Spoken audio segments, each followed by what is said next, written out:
Ladies and gentlemen, good evening and welcome to the USC Postgame Live here on the Voice of College Football channel. Well, what a disappointing night for the USC Trojans, but hats off and congratulations to the Pac-12 champion Utah Utes. For USC, it was a disappointing night with struggles on defense, although pretty good defensive scheming, just no tackling. And most importantly, we saw what happens when Caleb Williams got hurt, was unable to move properly, and USC got back from behind and couldn't make the comeback. But most importantly, Wasn't reflect on this season. This terrible, terrible team that was 4-8 last year is 11-2 and just played for the conference championship. So, keeping a little perspective, most of us didn't expect to be here. And while it is a disappointment and it is too bad they're not going to go to the playoffs, but they probably got boat raced by Georgia anyway, it is certainly an amazing season and fantastic for the team overall. Although, like I said, a hard one tonight. So we'll be waiting in just a moment. We'll be joined by Tim Prangley and LBC, who are on their way back to Mandalay Bay as we speak. But we want to hear from you guys tonight.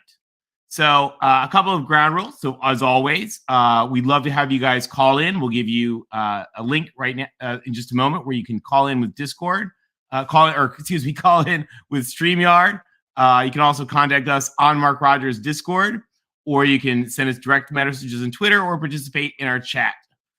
We're just already getting a super chat. Sorry, Sergeant Pickles, you are not going to Pasadena. He blames USC for Washington. Go to the Holiday Bowl. Sorry about that, Sergeant Pickles. We are going to try to keep it civil tonight in the chat, guys. We will, if people are particularly outrageous or just trolling, we will just not hesitate to time you or block you. Just because, we're keeping it civil as always. We keep it focused on football, not personal. And like I said, we will not hesitate to just bounce people if necessary. So we're going to keep it positive and focused on the future and talking about what a wild game that was. We saw the impact. I think we saw Caleb Williams have what unbelievable Heisman moments before he got hurt. And it really just kind of shows the difference he can make for that team.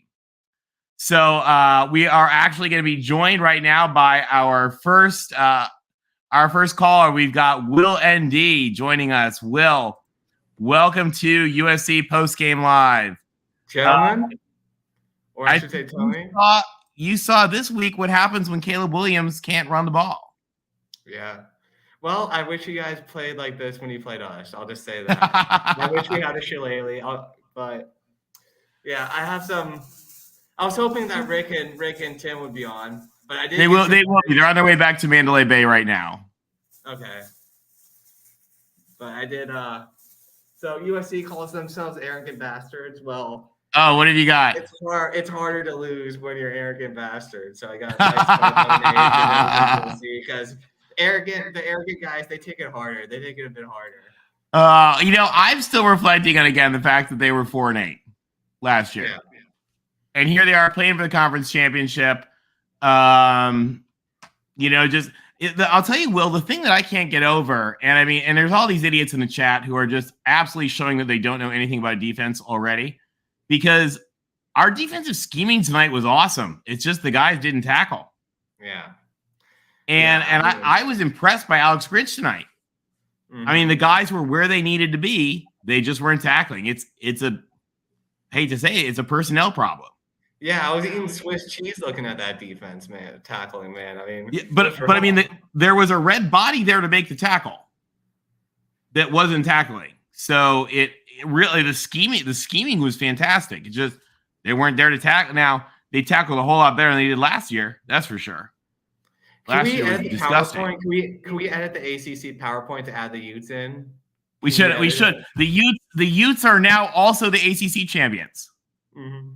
I think we'll have to make an edit for the Utes to be the ACC champions. Amazing Blue Guy says Caleb getting hurt really hurt. Yeah, it absolutely did.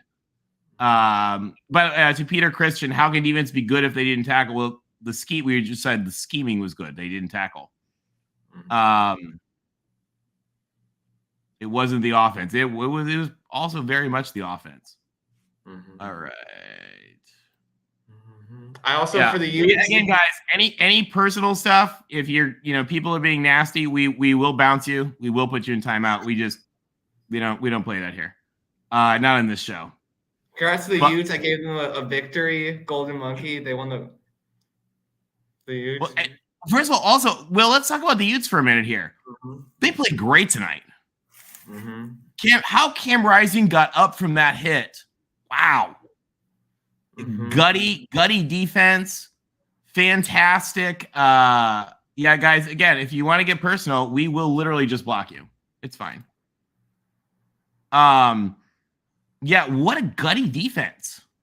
Mm-hmm. They were tough. They were smart. I was also really, really impressed with their O-line play. Mm-hmm. Their O-line did what they needed to do. Mm-hmm. And USC's did. Now, of course, USC we were missing one of our key offensive linemen who got hurt last week, and a lot of fans were surprised when he didn't suit up tonight. Mm-hmm. So now, do you I don't understand. Like the tackling was pretty good against ND. Do you know what happened? I just don't what happened. That's why.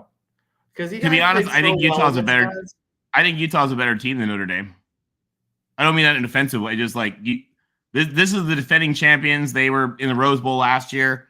I thought they played great tonight.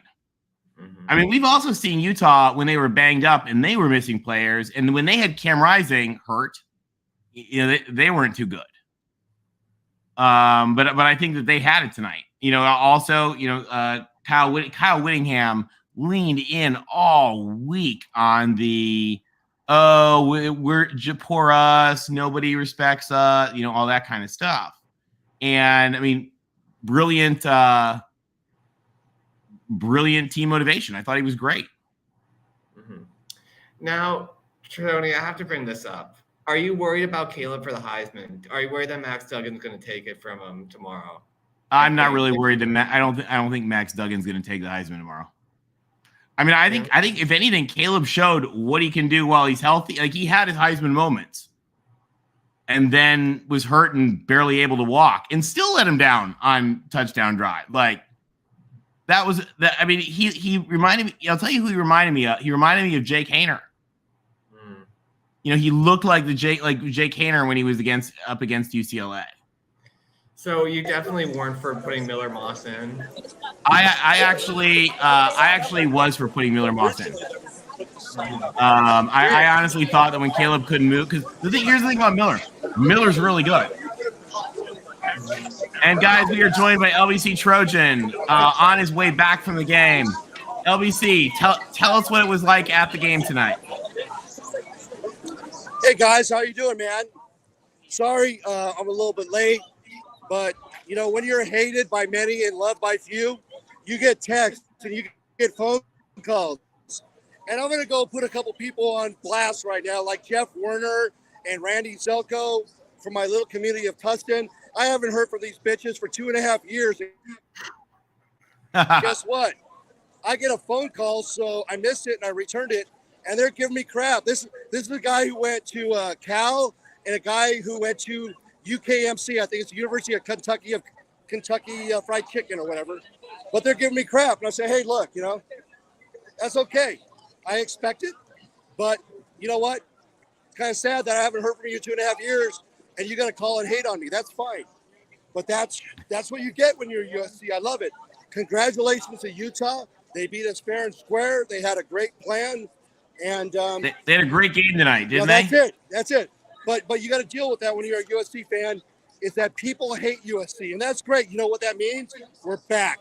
Because when you're a Cal fan and you're sitting on your couch and you're watching USC lose, hey, that's all you got in your life. So we get it, and that's okay. And if I made Jeff Werner's day, then so be it. Yeah, I'll tell you, before he got hurt, Caleb was great. I mean, I thought he showed himself to be the unbelievable player that he really is. Yeah, and you know what? This game kind of went like the first game. Tony, did you witness a running game at all? No. Okay. So. Oh, hey, hold on. We've got an amazing Zach T, friend of the show from Utah. First of all, Zach T and Larry, you guys, and we'd love to hear from you guys tonight. Congratulations, Pac-12 champions. You guys have absolutely earned it. Zach, thank you for your contribution to help the Voice of College Football channel. He was actually wrong. Your boys hit a home run tonight. Absolutely, congratulations. Thank you, Zach. And LBC, real quick, let me put up the guys on the screen right now. Yeah. Is a call-in link for folks who want to call into the show. We'd love to hear from you. We'd love to have you guys chat. Hear from our USC friends, hear from our Utah friends. You guys will have priority over anybody else because it is the Pac-12 championship. We'd love to hear from you guys. And again, congrats. Yeah, as Cheryl says, truly, guys, disappointing for USC. But congrats to Utah. Mrs. LBC. Hey, let me tell you, Tony, I got to hang out today. Sitting next to me was Gixxer Squid. I met Tim Absolutely. Prangley at the tailgate. And guess what? It was so funny. I was hanging with my friend Jay Miley, and this woman comes up to me and says, hey, I had my hat on. She's like, LBC, I know you. I wanted to meet you. And I'm like, oh, yeah. And I told my friend Jay, hey, Jay, would you give her $100? And then she comes up to me and says, oh, you went to the Billy Idol concert and you were at the wedding.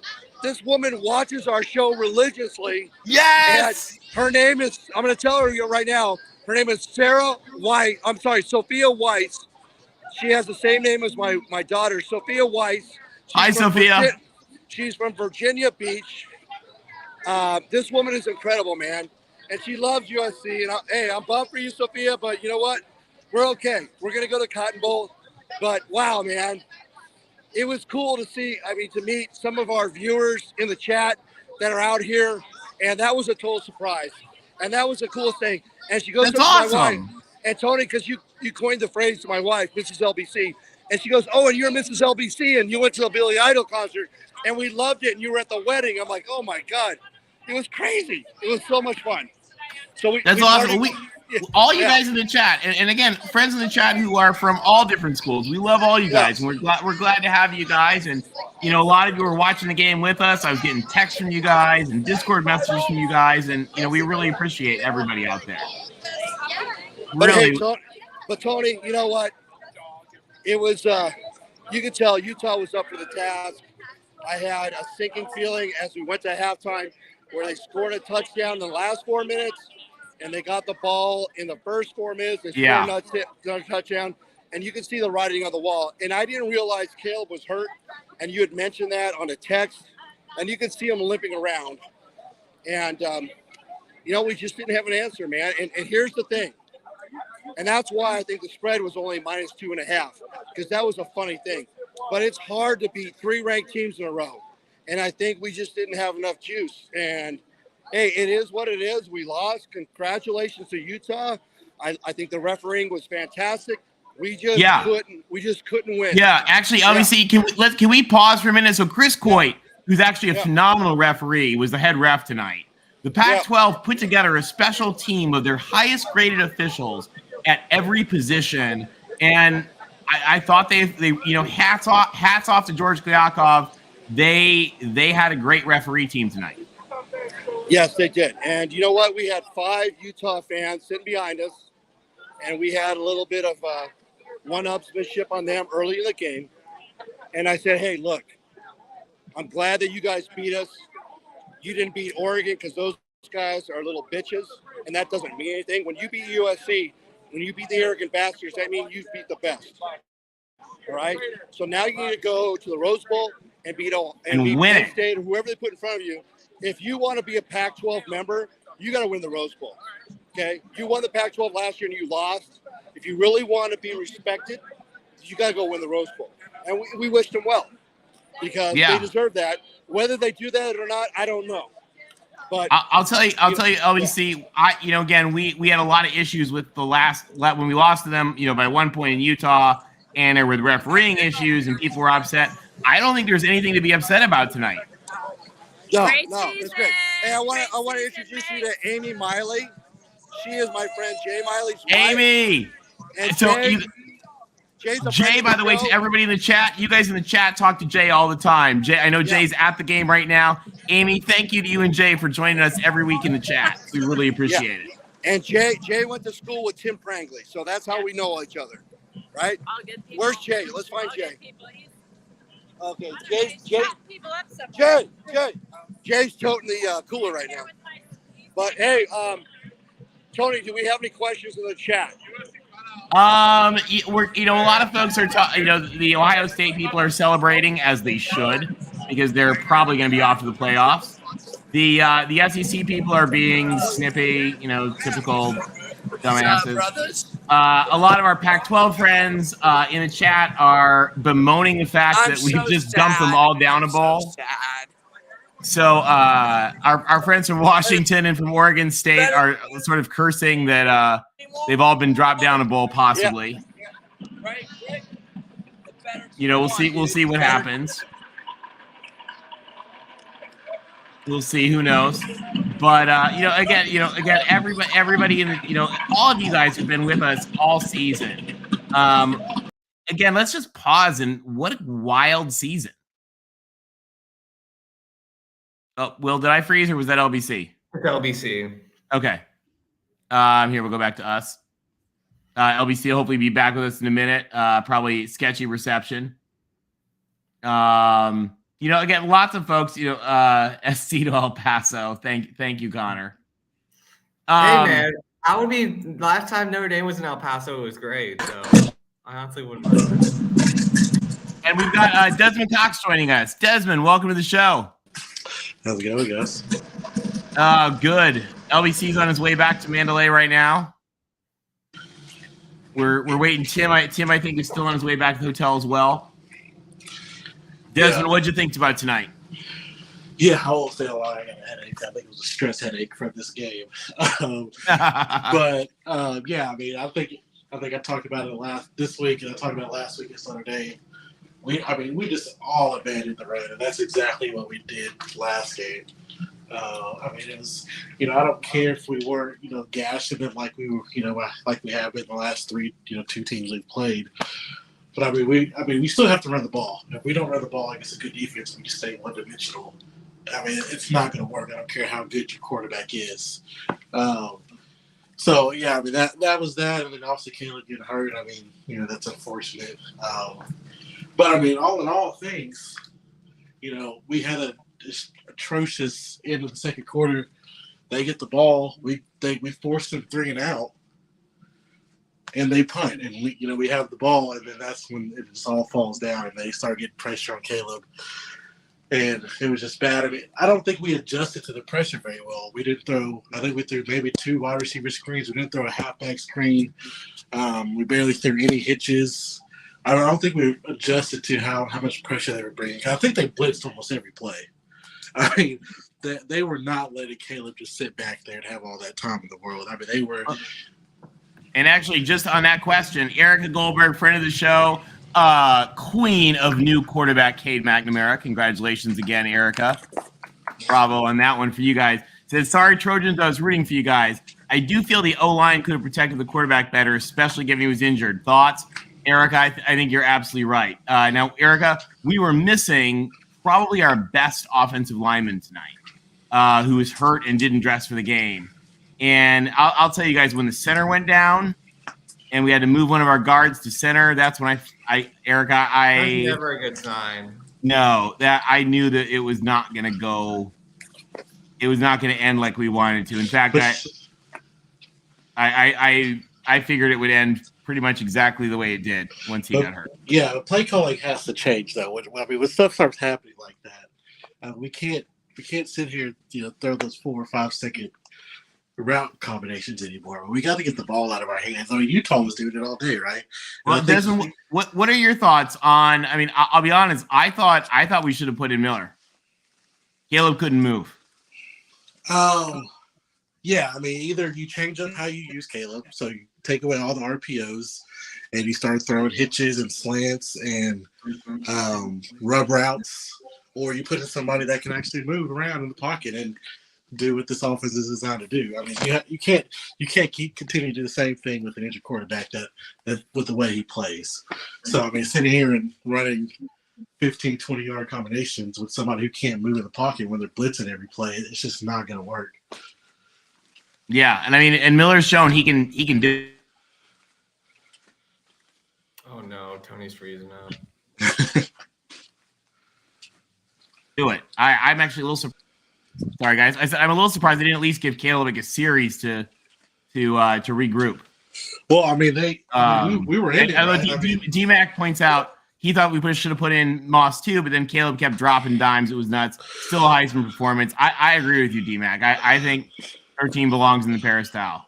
I mean, and again, they took this team from 4-8 to the conference championship at 11-2. It's unreal, I think. I mean, once Caleb got the score to 27-24, he threw that long pass to Addison, and they threw a hitch route, like I just said, to Mario. And you can't take him out at that point, right? No. Because, I mean, the game is still, even though Utah goes down their scores, there's still 8 minutes on the clock. It's still a 10-point game. You can't, I mean, there's just no way to take him out at that point.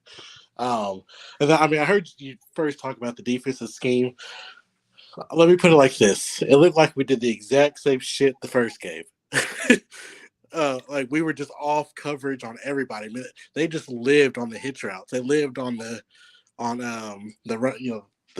know, Kincaid and that other tight end just setting up shop, on hitches, catching the ball, and then obviously we can't tackle them, so they're just going to fall for 5 more yards. Well, that I think is the problem. Like the coverages were a little annoying to me, but like the guys were in position to make plays, and the guys didn't make plays. Can you say we were as aggressive as we were against Notre Dame? Let me put it like that. Will, I mean, you could answer this. I don't think you were. I mean, I'm a little biased, but I don't think you were. All right, we got LBC back. Hey, Sorry, LBC. Sorry, guys, no tech problem. Talk to us about what it was like. What was the stadium like? What was the crowd like? Give everybody the feeling of what it was like to be there. It looked wild on TV. Okay, let me first tell you how crazy this was. Hey, thank you, Mark Rogers and the voice of college football. So I have a good friend. We were out here with Jay Miley and his wife, Amy Miley, and Mrs. LBC. And we went to the Psychogate tailgate. And this guy, USC Psychogate, was a 92 USC grad. Yep. I think I might have tweeted some pictures or sent some pictures to you, Tony. And so he had this big tailgate. Just bring your own. We know him food. well. Yeah. Bring your own food and booze. And so we're hanging out there. And my friend Jay says, "Dude, LBC, you're famous, dude. People are going to come up to you today." I go, "Jay, shut up, dude." And this woman comes up to me, Sophia Wise from Virginia Beach. And she's like, LBC. And I said to Jay, did you pay her $100 or what? But so what I'm trying to tell you is we got love from viewers. Gixer Squid sits next to me. He bought a ticket. I told him where we were sitting. He buys a ticket next to me. And then also Tim Prangley. I get to meet Tim Prangley, and his brother at the tailgate. So you met the brother. That's amazing. I met both of them. So it was great. I had never met Tim. And you know what? It was just a fantastic day. And then we were in the game. And, we had high hopes. And we played well. But you know what? Credit Utah. And I've just been like I'm right now back in the Mandalay. I've given props to all the Utah fans, telling them, hey, go win the Rose Bowl.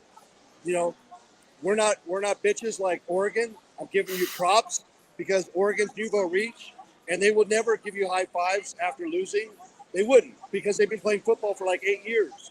We said, hey, if you really want to rep the Pac-12, you better go beat whoever they're going to put in front of you, whether that's Penn State, probably not Ohio State now, because Ohio State is going to get bumped up, or maybe it's Alabama. I don't know. That's Penn State. If you're going to win, you better go beat them, because it doesn't mean anything if you don't beat them. So, credit Kyle Whittingham, credit Cam Rising, credit the whole Utah team, players. Their fans are classy. And you know what? Us USC fans are classy too, because we lost fair and square and they beat us. And it was a well-ref game. And so very well. Hey, we're 11-2, and my friends are laughing at me. I'm like, hey, mofos, Like my Notre Dame fans are freaking clapping on me. I'm like, dude, you lost at Stanford and Marshall. We beat you. You're 8-4. We're going to the Cotton Bowl. STFU, Irish. All right. We just bitch slapped you, and now you're gonna give me crap. I had Cal fans that I haven't talked to for 2.5 years from COVID, and I get phone calls. So that's what was happening. That's why I didn't get online first, because my wife was telling me, "Hey, LBC, you're being too loud." I'm like, no. Jeff Warner is going to get my wrath because you don't call me for 2.5 years, and now you're going to bust me because USC lost. Fucking you're Cal, dude. You're Cal. Sit down in the corner and know your place because you're a bitch. Yeah. What was the environment like though? It sounded loud and crazy. Fantastic. Let me tell you, the fans were amazing. It was the first time at Allegiant Stadium. This is a great stadium. It was fun. Credit to the Pac-12. They had this place rocking. It was fantastic. I loved it, man. We had great seats. I understand this is the first time that they've actually, because they never sold out in San Jose. Okay, they were talking on TV. They just said it's absolutely just a wild. I'm gonna do something great. Hey, Utah fans, I'm on YouTube right now. My USC postgame show. I got to give you guys props. So my host Tony Alton was talking to me. What do you think of the atmosphere tonight in the stadium? It was amazing. Okay. USC's a great team. We were just a little better. Yes. And you guys are classy fans. What do you think of the game? The biggest fan of all time. Okay, great. So talk to my friend Tony. What do you think of the show? What do you think of the What's your name? What's his name? Best game ever. What's your name? Davis Olson. Dave what? Davis Olson. Davis Olson right here. And the stadium was very loud. I think it was more even fans this year.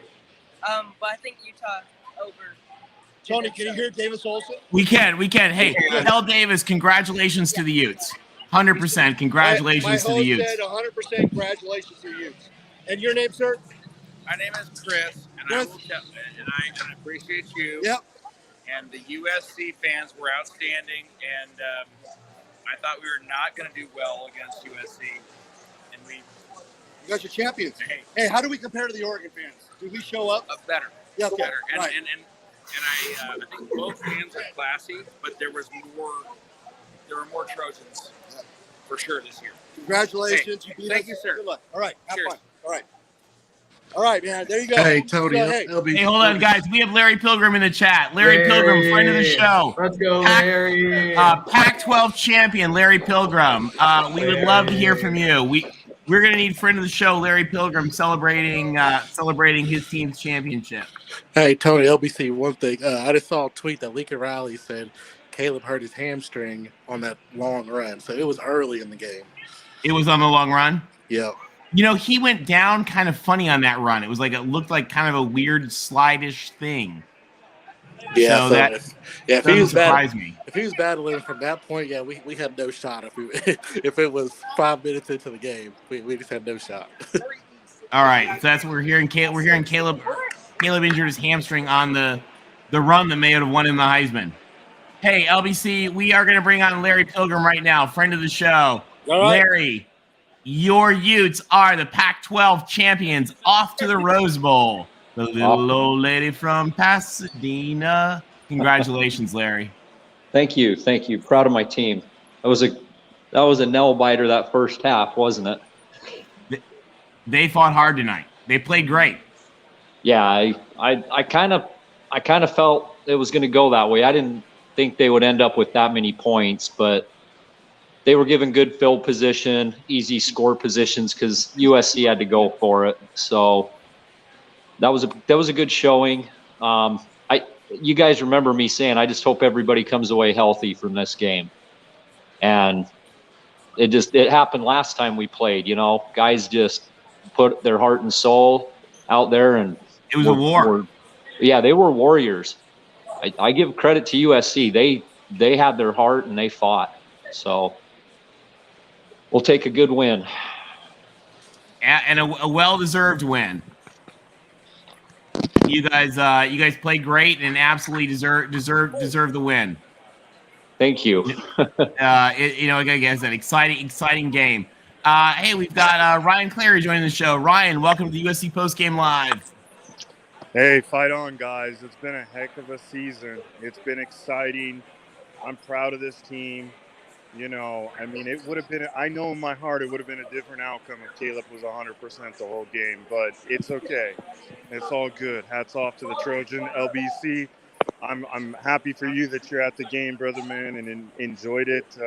Thank you. So, and I'm just glad that you're repping USC fans the right way.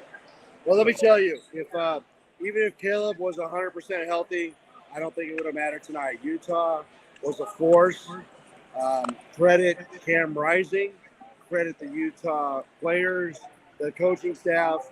They basically have 2 weeks to prepare for this game because they played Colorado last week, and then USC was the Pac-12 championship game, and it's hard to win first three ranked teams in a row. It is hard. It's really hard. You know, we beat UCLA, we beat Notre Dame, and to go against Utah in a short week. I'm not making excuses. I'm just telling you reality. No other team has done this year. Take a look at Oregon. You need to look no further. Oregon played against a ranked Washington team at home and lost. Then they beat Utah at home, and then they went and played Oregon State on the road and lost. So they were 1-2. So for USC to win this game, it was going to have to be perfect. And Utah had 2 weeks to prepare because come on, they played Colorado, and they did what they had to do. They still had to execute, and Cam Rising did enough. You could tell he wasn't 100%, but he's a savvy quarterback, and you got to respect it. You know, we shut down Dalton Kincaid more than we did, but other guys stepped up, and that's a credit to Kyle Whittingham and a great team. And you know what? Hats off. They beat us. That's all you can say. No, they were great tonight. They absolutely 100% hats off to them. I mean, let's be honest. If Utah played half as good as they played tonight, they would have beaten Florida by like 30 points. Oh, 100%. I agree with that. So Utah showed what they could do. They came out and hit it, and Utah is the Pac-12 champions, and they're off to the Rose Bowl, and they deserve every bit of it. No, absolutely, guys. And Tony and people in the chat, I'm going to die probably on my phone right now. I'm close to getting back to the hotel room. But stick around because I was privy to hearing Mike Bone. It looked like I saw Mike Bone and George Kliavkoff talking before the kickoff today. And I want to let you know what I think Mike Bone was saying to George Kliavkoff.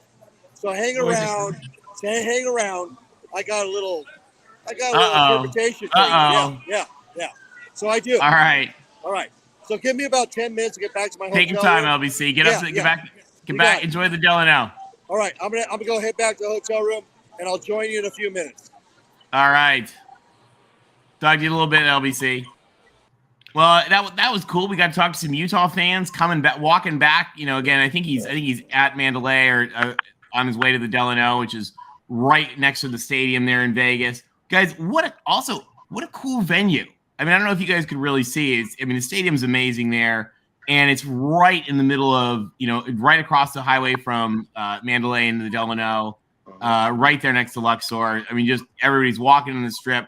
Everybody I've talked to that's been there, texts from folks and stuff have just had an absolute blast at this game. Yes. Nino or whatever that is says Utes own the Pac-12. Hey, Utes own the Pac-12. They got roses in their hands tonight, and they're going to enjoy the Rose Bowl in Pasadena. You know what? Let's win it this time, though, Larry. So Utah, when they came in, they were a Mountain West team, and they didn't have any depth. They had a few stars, but they get hurt, and it just really, made the team suffer throughout. And finally, they've built some depth. You've got to figure. We were without Brant Keithy, who's actually our number one tight end, not Kincaid. Yeah. And Devon Bailey, our number one receiver, was out. 2 of our defensive ends were out. Tavion Thomas was out. Like, this team's been very, very resilient over the season. And I've seen a lot of USC fans in the chat basically calling Utah garbage and Mountain West team. And it's just like, they just beat your Trojans. Why would you insult them? What does that say for Larry, your are you team? sure those aren't BYU fans? Oh, good point. You know what, Tony? I forgot. I don't think the USC fans are calling you guys trash after that great game tonight. That's sniffs of Provo.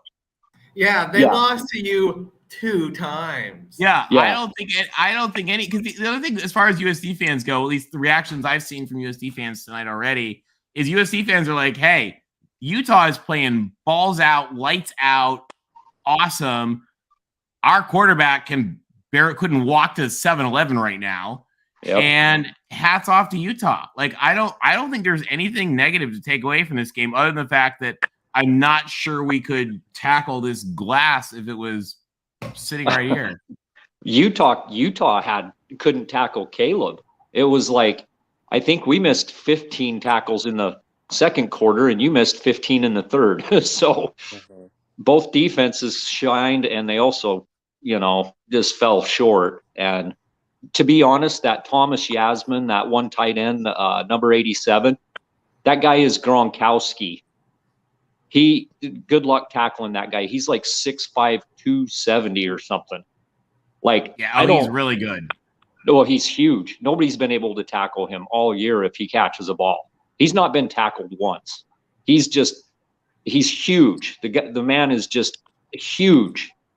So I don't think you can beat up your safety for not being able to tackle that tight end. He's that big. I'm not kidding you. He's really good too. Hey guys, real quick. Sorry, Ben. I just thought we've got Ben here in the chat calling in. Ben, welcome to the show. Hey guys, I just came to quickly pay my respects. I was a Trojan tonight. I was saying fight on. I was hoping for that win for you guys. Oh, for us tonight. Well, the pessimistic Buckeye says thank you for losing. Thank you for your contribution, pessimistic Buckeye. We still appreciate it. Hey, my grandpa's a Buckeye, so somewhere in the heavens, my grandpa's dancing around in celebrations tonight. Buckeye Nation is on fire tonight. Well, I'll tell you, I like Stuart somebody's really loud right now. Stuart Mandel made a great point. He said, USC really made a mistake. What they should have done was just go 11-0, lost their last game by 23 points instead of the conference championship because they weren't playing in it. And then they could have gone to the playoffs. We didn't follow the right formula. We're learning. I love you, Tony. That's formula is lose your conference, then you can blow your game and you don't have to play for it. It's fine. Let somebody else push you in. That's the lesson. I mean, let's be honest. The SEC's learned that lesson a long time ago. Yeah. I totally agree with you on that. Hey, we're not hating. We're teasing you. We're teasing our Buckeye friends. It's exciting. Hey, the Buckeyes have a heck of a team. After watching that game, I don't think any amount of Caleb Williams would have won you that game. No. I think your team practiced for flag football and didn't realize it was tackle tonight because they said, they were in position multiple times. I've never seen so many missed tackles in my life. And that's after I was on Mark's show just before the pre-show, telling him I thought your defense was a decent defense, and then I seen that, and I'm embarrassed now. Well, they have been the last 2 weeks. Yeah, that's what I was basing it off from. I was basing it off from that, and I was like, "This is really bad." I don't know what happened. Buckeye doesn't think Williams got the Heisman. I don't know. I know C.J. Stroud certainly doesn't have it. We know that for sure. I think Max Duggan can steal it. That's about it.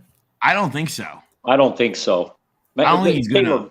Yeah, Caleb's clearly the Heisman. I mean, he's the best player in college football. Prove me wrong. To Gary Garnett, USC needs a backup quarterback. So we actually have an outstanding backup quarterback, like a really good backup quarterback that I kind of think we should have put in. Yeah, Miller. I might be biased because he's in my fraternity. He's a really good guy. He's a really cool guy. He's also really, really good. He was warming up on the sidelines. I thought they should have put him in. Just because when you're hurt, you're hurt. And when you can't move, you can't move. And in that offense, if you can't move, you can't play that offense. All right. Well, hey, Tony, I'm going to jump out. Great season. In. You turned your – I mean, you had 4 wins last season, and now look at you. 4. So 4 to 11, good job, guys, and hopefully 12 to come. We'll see ya. And good luck in your bowl. Thanks. Z-Thice, friend of the show. Z-Thice, we love you. Can they split the Heisman King Solomon style? Maybe. We know they can take it away. We learned that the hard way. It's still too soon. 12 years later, maybe. Oh, too funny. Jimbo says Caleb already won the Heisman. Committee has to see Williams' injury now punished. I think so too. If I were a Heisman voter, like I kind of look at the guy like trying to will touchdowns on one foot, and that's pretty wild. Dave points out a lot of the Heisman ballots are already in. Very, very true. Wet Blanket says, "What a year!" Wet Blanket, and by the way, Wet Blanket, we love having. We know you are a devout Cowpokes fan. We love OSU, and we love having you on the show always as well. So, hats off to Wet Blanket. We know your team has had some ups and downs, and they're looking good for next year. Drew Pine is available, by the way. We'll see. By the way, guys, a big piece of Pac-12 news. While we've just got Larry and Will here right now. It sounds like it is expected to be announced maybe as soon as Sunday that Deion Sanders will be the new coach at Colorado, and that he is already putting together a team of coaches and staff, and putting together a transfer portal class to instantly rebuild the legendary Colorado Buffaloes. That's amazing. That would be freaking Colorado's badass. Colorado's got the brand. Colorado's got the history. Guys, Colorado might be back. Hats off. If that is the case, Rick George and Chancellor DeStefano, like, congratulations to you guys. If you have been able to make that happen, that would be just something else. Austin, friend of the show, says, if Caleb Williams doesn't vote for Heisman, I vote for Cam Rising. Guys, let's just take a minute and salute Cam Rising. Dude is so good. We knew that. It's not a surprise. But just hats off to Cam Rising, has led Utah to his second straight Pac-12 championship. It's a good quarterback. Yeah. And a good leader and tough. I mean, when he lost that helmet and just popped right up. For heaven's sakes. That was tough. Yeah. Exploring Bennett Sam points out the hit he took in the second half got right up. I know. I don't know how he did that. I was impressed. One Scoop John says Deion to Colorado is an interesting fit. John, think about old school Colorado. I mean, Deion's a little far, because didn't Bill McCartney, wasn't he into like the Christian stadium revival crowds? So I guess Deion is a lot different than the Christians. Mm-hmm. The Christian revival crowds in the stadiums, but Deion can bring them back. I mean, Deion's more into the crowd that goes to Colorado now. For sure. Lincoln Riley's doing his post game interview right now. He's got Caleb up there. Does he? I'll check it out when we're done here. Pessimistic Buckeye says, call this when Lincoln took the job.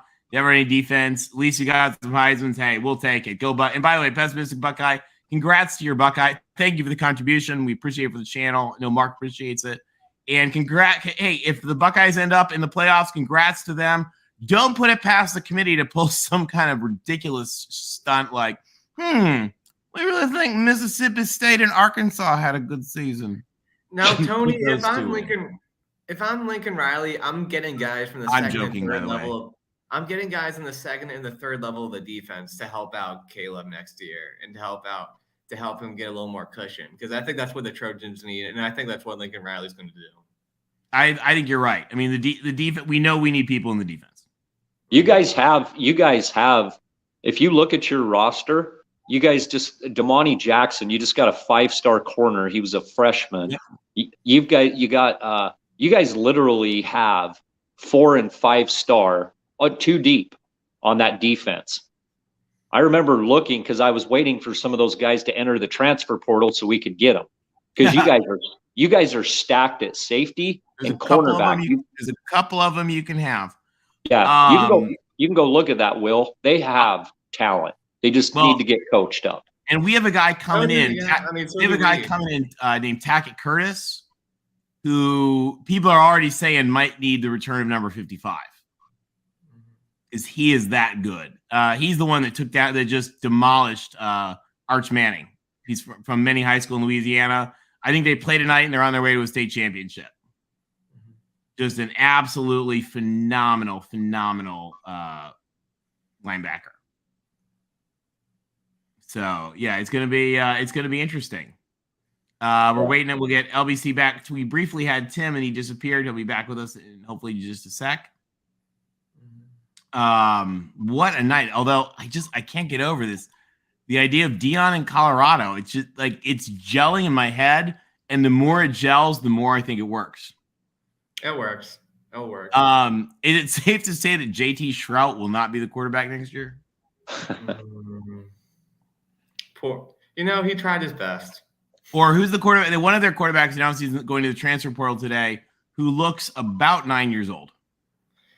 Now, Larry, are you excited for that Colorado-Utah rivalry to actually mean something? Are you excited for that? Or it can't be a rivalry until it becomes competitive. Like, Utah had to sit back and take our lumps because we constantly seem like you lose to USC, so you shut your mouth and you got to beat somebody before you can call it a rivalry. So it never was a rivalry because I think they beat us once since we've been in the conference. I'm not sure. But they've never been it was a manufactured type of rivalry that just hasn't come about yet. But I agree, Dion can get recruits. That's where that guy's going to bring that program up.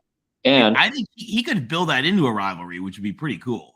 Oh, and he can get coordinators and a great staff just because who he is. So, yeah, Colorado's going to be they're probably going to be tough within a year or two. I have no doubt.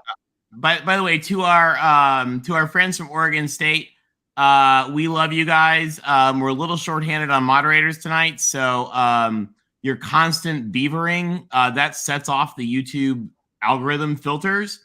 And so it will filter out your continued beavering, just as an FYI. So sorry about that. When you notice none of your messages are going through, that's why. Sorry, we usually have to keep clicking your beavers. It's just YouTube's automated filters. Just call yourselves Beeves. Then you won't set it off. Yeah, just say go Beeves instead. What else we got? Looking for we just had or Oklahoma fans are back on Twitter. They crawled out of their hole tonight. Oh, the Oklahoma fans crawled out of their hole. Yeah. That's nice.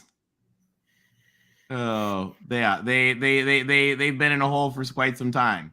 You'd think they would realize that they probably belong in those holes. I mean, we joke. The Oklahoma Twitter presence is really just human garbage, but like actual Oklahoma fans are awesome. Like I have so many good friends from Oklahoma. I'm a Sooner. I'm a Boomer Sooner.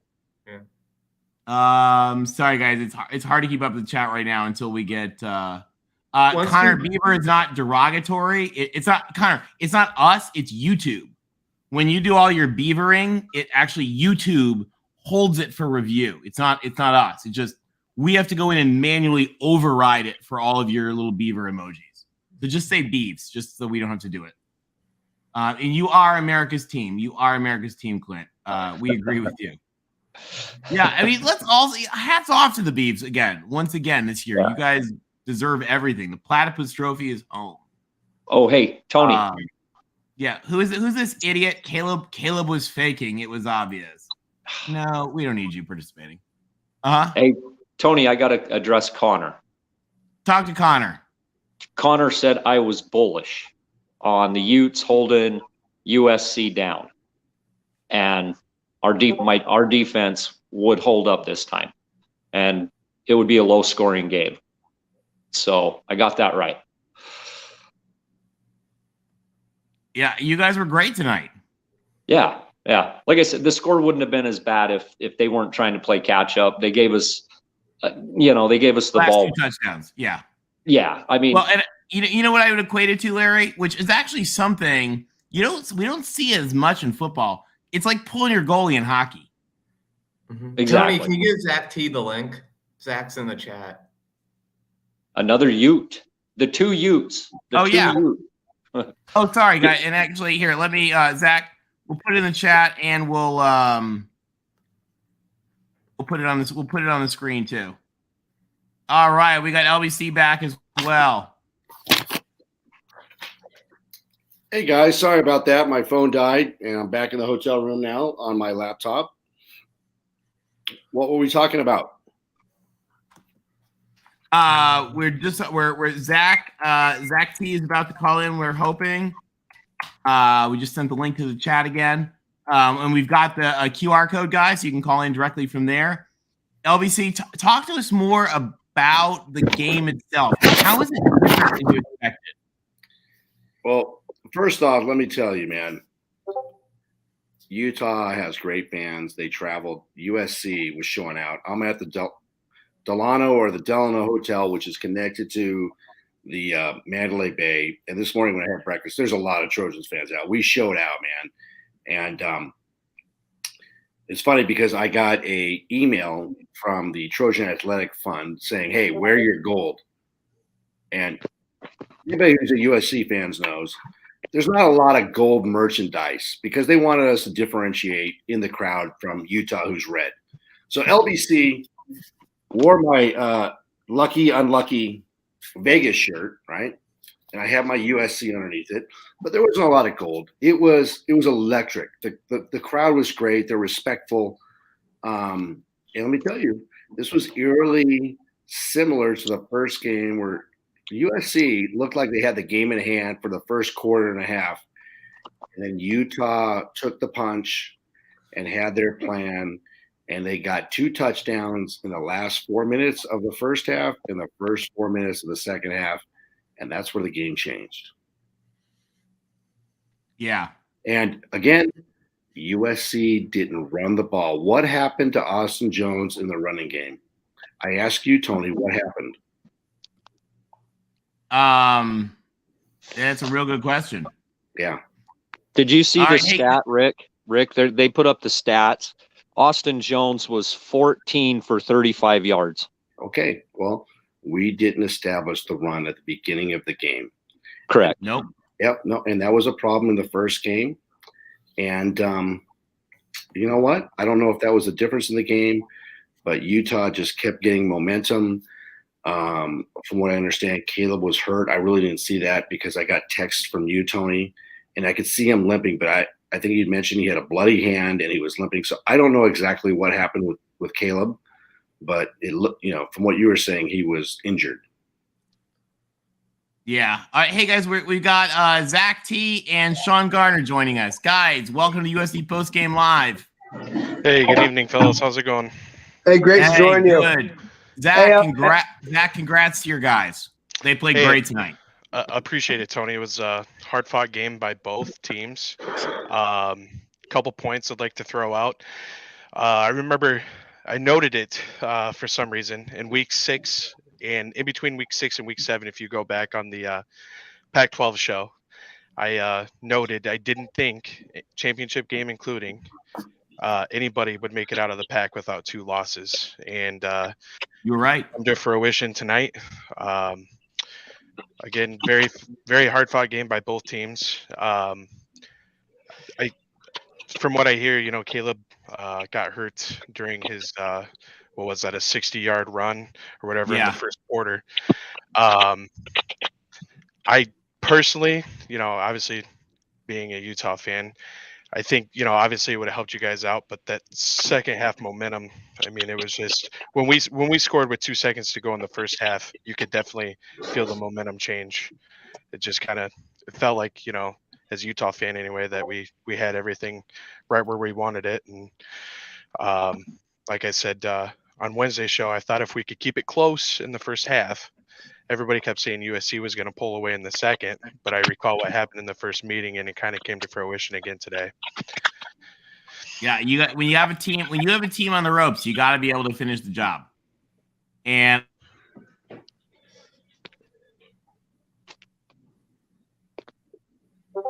did we lose Tony? I mean, they very easily could have been up. Sorry, our internet is really sketchy today, guys. Sorry about that. Yeah, we USC needed to get it, but I'll tell you, Utah was so lights out, and once Caleb got hurt and was not very mobile, I don't think we had a chance. Yeah, I mean, I look at the game and the first half, the let's just take the first quarter, I should say. It just looked like they were gonna totally blow us out, and I was gearing up for that, And then when Caleb got hurt, I think it was a game changer. But then, you kind of go back to like the Oregon game, and Bo Nix played on one foot the whole game. Couldn't move anywhere in the pocket, and they still, nickel and dimed us to death the whole game. So, obviously you have to play all 4 quarters, and I'm happy with the outcome, needless to say. And thank you to Shadyville. Shadyville says Lincoln Riley needs to go after Phil Parker. Maybe. Who knows? Again, I think I don't know. I mean, everybody's entitled to their opinion. We appreciate your watching, though, and we appreciate your help and support the show. Maybe we'll see. We'll see what he does.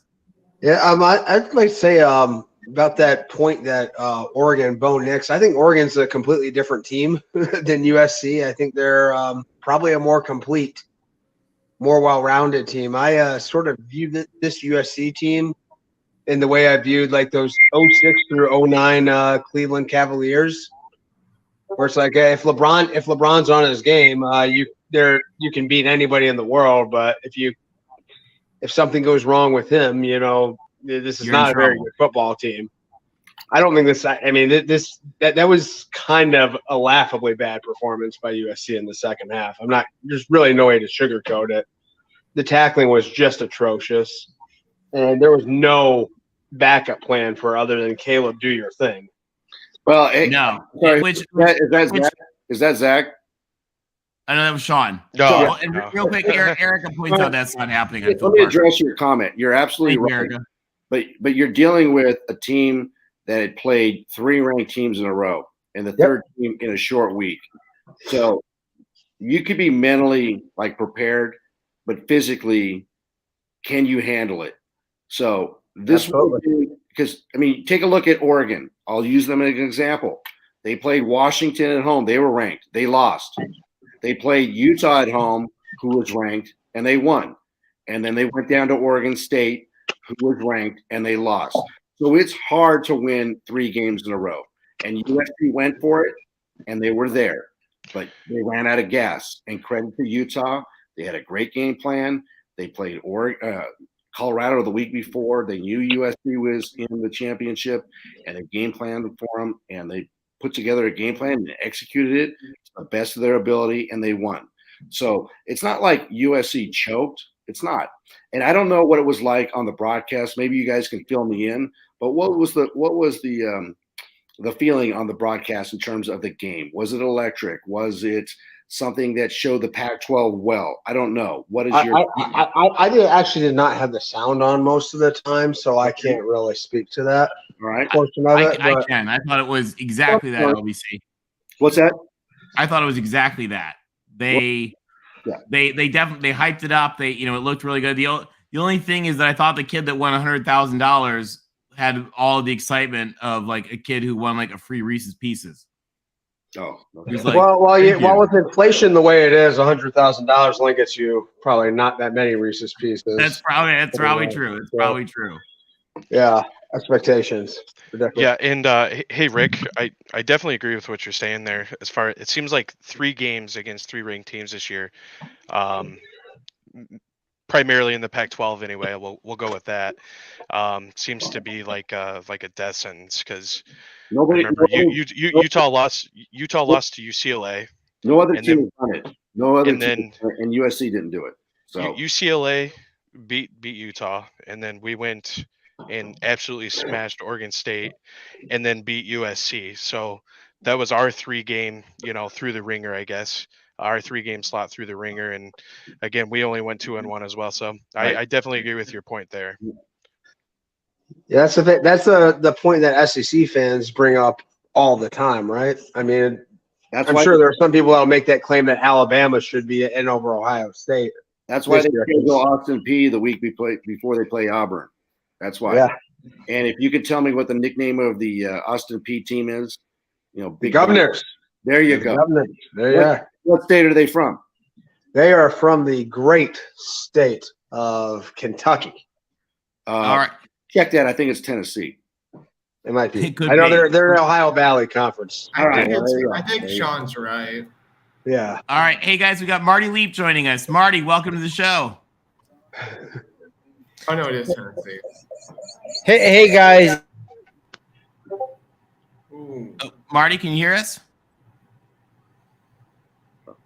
Hey, Marty, are you there? Well, we're getting Marty. I see Larry Pilgrim. Larry, congratulations to your Utes. You guys are Pac-12 champions. You deserve it. Go out and win your first Rose Bowl. You guys, as we leave the Pac-12 after 2023, going into 2024, may you represent the Pac-12 well. And when I say that, that means the 100 years that we built this Pac-12, don't ruin the legacy. Go out and screw with the SEC, win big games, and represent. And don't be a whacker Mountain West team. Represent the Pac-12 because that's what you need to do. We're leaving. It doesn't matter that UCLA is leaving. They just got a freaking bonus paycheck with us. But if you're, Utah, you need to take care of business because here's your opportunity to be on stage, front and center. Don't mess it up. Thank you, Rick, right. and we'll carry the torch, the sword, sword. And- We'll carry the All sword. right. And we got Marty joining us. Marty, what'd you think of the game tonight? Hey, can you guys hear me now? Are we good? Yeah, we can hear you now. All right. Sorry for the technical difficulties earlier. As the Penn State fan calling in who's watching this game, a lot of interest in terms of who we could be playing in Pasadena. I will say I was rooting for USC simply because as a Penn State fan, I don't want to see Ohio State ever make the playoff because, screw those guys. But no, I will say I think if Caleb doesn't get hurt, that definitely changed the entire complexion of this game. I still think, to me, he has to win the Heisman Trophy. If he's healthy tonight, he runs away with it. But to look forward to the Rose Bowl, I think that's a good matchup. Penn State, Utah should be a really good football game. And, as pure football fans, you look ahead to the New Year's Six Bowls. You've just got to wish for good football games. I think Penn State and Utah should be a really dang good game. And, yeah, obviously I'm rooting for my Nittany Lions to pick up the victory. But more than anything, I just hope for a good football game. And, yeah, I still, regardless of what happens tonight, in my opinion, Caleb Williams is still the best player in the country. I agree. He's pretty electric, isn't he? If you're excluding like everybody who's automatically disqualified, like the Jalen Carters of the world, then yeah, like all the Heisman, the typical Heisman position players, yeah, I can't see an argument really for anyone else at this point. And I mean, I think in a stronger year there would be a lot more competition, but. I mean, who's even number 2 right now? I mean, Max Duggan can win it if he has a big game against Kansas State. I think he's the only one. If Max Duggan's a candidate, Quentin so? Johnson should be a better candidate. Quentin Johnston's a much better player than Max Duggan. I feel like so's JJ. Go ahead, but Tony. we're not here to argue about the Heisman and random TCU-ness. Yes, but I feel like looking back to this. Yeah. Hear me out on this. I definitely agree that Caleb Williams should win it hands down now. I feel like if Blake Corum doesn't get hurt, though, I feel like Blake Corum has a strong, passageway into it if he doesn't get hurt. That's just my personal opinion. I hate Michigan, so that's a lot coming from me.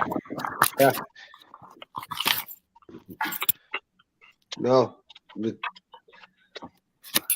So, Will, what did you? Yeah, I mean, Caleb Williams has been a gift to this program, and obviously, I mean, everything that came along with the Lincoln Riley hire and stuff, it's definitely improved the program immensely in the short term. I mean, they're content. I mean, I was kind of expecting them to be competitive and contending right away when they made this hire, but they've been more impressive than I even expected. And hey, real quick, thank you, Shoelace Sooner, friend of the show. USC fans, hold your heads high. It was a great year. Maybe USC fans can scream loud enough to convince Riley to get rid of Grinch. We could not when he was here. I'll tell you, I keep coming back to this, guys. The defensive scheme was perfect. They're just the dudes weren't tackling. Yeah, but sometimes when you do replace a defensive coordinator, he does improve the tackling. So, Part of it was 3 tough games in a row, and these guys weren't rested. It was a short week. Again, not making excuses, but Utah played Colorado, so they basically had 2 weeks to rest. It is, man. And you could see it tonight. It was like USC didn't have it in the second half, and Utah beat us fair and square. So now, like I mentioned, it's Utah's chance to freaking take the torch because USC is leaving this conference. And sure, we'll have Caleb Williams next year, and we'll try to win this. But you know what? It doesn't matter about – that was a great game, but now you got to get respect. You got to get respect around the country because nobody respects the Pac-12 and any team in the Pac-12 other than USC. Whether you choose to believe that Utah or Oregon or Washington or UCLA, it doesn't matter. It doesn't. And you might think that I'm just being a jerk, but I'm telling you the truth, brother. They don't care about the Pac-12. We made a stink this year, but even Mark Rogers, he can't definitively tell you that the Pac-12 is number 2. He will tell you that the between the Pac-12, the ACC, Big 12, and the Big 10, he can't tell who number 2 is. This is the guy who does the top 25 rankings every week, and he can't put together the math and give you a number 2. What does that tell you? He doesn't want to tell you that the Pac-12 is number 2 because it is, and he doesn't respect it. And that is a clue. And let me tell you something. Tony, I saw George Kliavkoff in the corner. Hold on, let's hold on to that thought. We got Matt Zemek actually just joined us. Can we hold on that? All right. Matt, Rick, welcome to the finish your show. thought. No, that's a lot. We'll talk about that later. Go ahead. Okay. Well, hello, everyone. Matt, what a rough night. And actually, hold on, guys. I gotta make a little bit of room here. Sean, any final thoughts? Yeah, just one final thought. Just Utah, I think they exemplify everything that we all love and respect about college football. They're a throwback program. They do everything the right way. There's no shortcuts in that team, and hats off to them. 2 Pac-12 titles in a row, less than a decade in the Power 5. It's a great program, Kyle Whittingham. And I did want to mention one thing. I tried to send you a super chat like twice, and I think it did not go through on my side. I think I had some technical issues. Did you receive that by chance? No. Not okay. that we saw. All right. Sorry. I don't know. I'll try to send it again, and hopefully it'll go through this time. But thank you. Always a pleasure, guys. Hey, Sean, we love having you. Fight on. Take care. Congratulations. Zach, real quick, any final thoughts? Just like I said, very hard fought game. Tim, welcome into the show. I think we kind of discussed that nobody was going to get out with less than 2 losses, and you were right. It held on to fruition, and like I said, very hard fought game. Very proud of the Utah boys tonight. They came out, and I think at the end of the day, they just kind of wanted it more. Just my personal opinion, they played their asses off. So you guys have a great night, and go Utes. Hopefully we can bring home the roses. Hey, congratulations to your Pac-12 champion, Utah. Take care, fellas. Thanks a lot. Take care, Sean. Thanks for calling in. Yeah. Or Zach, I meant. Sorry. We were just talking to Sean a minute ago.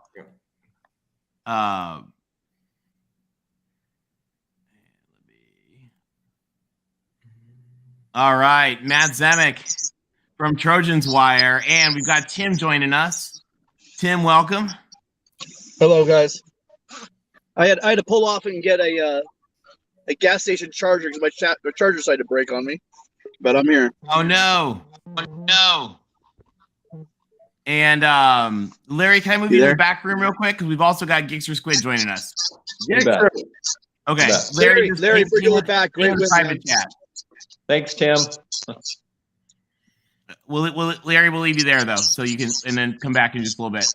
And we've got Gixxer Squid, who was at the game as well. Gixxer, welcome. Hey, how are you all? We've been better. Yeah. Yeah, I totally get it. First off, can I say LBC Trojan, first class. You're a great colleague and communal partner in this sad day. Great game. Love the fellowship, but yeah, it was a tough night. It was, but it was good hanging with you there, sure. And I'm not going to give your real name. I'll let you do that. But dude, the fellowship that we had there, and I come back to my seat and you bought me a beer. I was like, oh my God, you're kidding me. And we went through the ups and downs, and it was great, dude. It was great sharing with a viewer of Mark Rogers, the voice of college football, USC postgame show. You're a great supporter, and it was fantastic to hang there with you. So awesome. So I apologize. I don't know where we're at in the show. I was trying to get to my hotel, which, as you may or may not know, I was at the stadium since like noon. So getting here is a feat. But nevertheless, it was a really rough day. Man, I don't know. Honestly, I'm looking forward to watching the game on television because there's so much I don't know just because you don't hear the commentary. But yeah, with Caleb and everyone else. But yeah, it was a rough night. Well, I'll tell you guys one thing real quick, and then we want to get Matt's take for a few minutes here from Trojans Wire. One thing we were talking about earlier, I think before you guys who were at the game called in, is George Klakov ordered the Pac-12 to take the single highest rated official from all of the teams, and they created an all-star team of officials led by Chris Coit. Tim, you have a lot of background noise, so I have to put you on mute. Just unmute when you want to say something. They put an all-star team together led by Chris Coit, and the refs tonight were fantastic. They were great. No issue. Not one issue, I didn't think. And I'm the first one to point out that I think that the Pac-12 needs some human resources structural changes in its officiating management. But tonight they got it. So, again, they might only have one of those teams that can get it. So maybe we need to get more guys like this from somewhere else that aren't Mike Mothershed, Stain. That should be the standard for every game. It should be the standard. The standard. They got to hit for this game. And they had to, because it was on national TV, and you screw this up and the narrative would continue. And there is a bad narrative in the Pac-12, and that needs to change. And hopefully after UCLA and USC leave, that will change, because it needs to. God bless them, whatever TV deal they get, and however they move forward. But everybody made their own bed, and now they're going to have to sleep in it. And hopefully they have enough money to keep that bed warm. And I was also there's been a lot of discussions as well about officiating, where they've talked about, which I think is a great plan. The idea that they want to partner with, I think, the Big Sky on essentially like a farm team kind of program to develop officials better. Anyway, all right, guys, we've got Matt Zemek from Trojans Wire. Matt, rough night for the Trojans, but when you don't tackle and your star quarterback is hurt, it's kind of what you get. And Utah kind of earned it, we thought. What do you think? Yeah, I mean, it's painful to lose when you think that you should have won, but you didn't. And that was really the October 15 game in Salt Lake City. This was not that. Utah was the better team start to finish. Not in the first 10 minutes of the game, but really the last three quarters, Utah was by far the better team. And, the injuries were part of that, but really this comes down to it. Larry Pilgrim, hey, congratulations, Larry, listening in here at the Voice of College Football. And one thing you definitely got right about this game was that, Eric Gentry, it's not a good matchup for him, certainly in the running game. I would say that where Gentry needed to be a factor was in the passing game, and USC allowing 3rd and 10s, happened so much against Cal, happened against Arizona. Third and 19 into a touchdown. Yep. So Gentry in the running game, like Larry got that exactly right. But, Gentry was such an important factor in the passing game with his long arms, getting deflections, getting into passing lanes. And we didn't see him make an impact there. And he didn't seem to be all the way back, to the level that he needed to be, to the level that he was, in the Oregon State game when he really saved Caleb Williams-Bacon. So that was a factor, but Utah was just so comprehensively better that you're not walking away from this game saying, you know what, we should have won. No, you just can't say it. And people will say that it was a lot like the first game, and kind of the contours of the game, especially in the first half, were a lot like the October 15 game. But and I remember Rick saying that USC needed to run the ball in that first game when leading 21-7, and I think he was on point for saying that. In this game, like, the running game never really took flight, and that's where Andrew Voorhees' absence really, really mattered for this team. And I've seen people occasionally, not just tonight. I mean, it was tonight in part, but at various points over the past month, saying USC doesn't have a good offensive line. No, USC does have a good starting offensive line, a very good starting offensive line. But one of the things we said all off season at the Voice of College Football with Mark Rogers, and we said it into the beginning of the season, we said it in the middle of the season, and we're saying it here, is that if you take away the starters and you have to get down the depth chart, a team like Utah, which is tough as nails, is going to expose that. And you see, here's the thing. Against Arizona, against Cal, against Colorado, all right, that's not your thin offensive line. The lack of elite depth as you go down the depth chart is not going to matter all that much. But against Utah, coming off the UCLA and Notre Dame games, yeah, it did matter. So, there was not a lot of talk during the week about Voorhees' status. I mean, he didn't, he left the Notre Dame game in the second half, but that was pretty quiet. Like, on the USC reporters that I follow, not a lot of talk about his status during the week. And so you get to this game tonight in Las Vegas and he's not playing. Like, that made me think, this could be a real problem. And even though Utah was missing Fillinger and Ellis and some of its other pieces, but again, this comes back to what Larry Pilgrim said. Utah, was missing a lot of key guys. Fillinger and Ellis on defense, also Queefy on offense, Tavion Thomas not there. And yeah, Utah has cultivated quality depth under Kyle Whittingham. That was a key separator. And it really goes back to a larger, broader theme, and why this loss, is certainly painful, but it's not devastating. Every loss is painful, especially on a stage this big. And when the college football playoff is one win away and you don't get it, that's painful. I mean, it really sucks. I mean, I'm going to take a huge page view hit. Like, a lot fewer people are going to be reading Trojans Wire. So my bottom line is going to suffer. So it's not as though I don't feel this, but being able to just evaluate this as a football analyst, this is not the supremely devastating loss. Like, this, the supremely devastating losses are when you think you should have won. And you didn't. And part two is like when it's all set up for you, when everything is in place and you fully expect to be there among the elite. And this is where we go back to the start of the season, where for me, the separator was this team can compete for the Pac-12 title. This team can compete for a New Year's Six bowl. It can compete for 10, maybe even 11 wins. But the playoff was probably asking too much. Now, of course, USC had a great chance going into this game against Utah, and Utah was banged up, as our Utah fan friends were saying. So like it was right there for USC. It was within reach. But did we think before the season that this was a playoff caliber roster? No, we did not.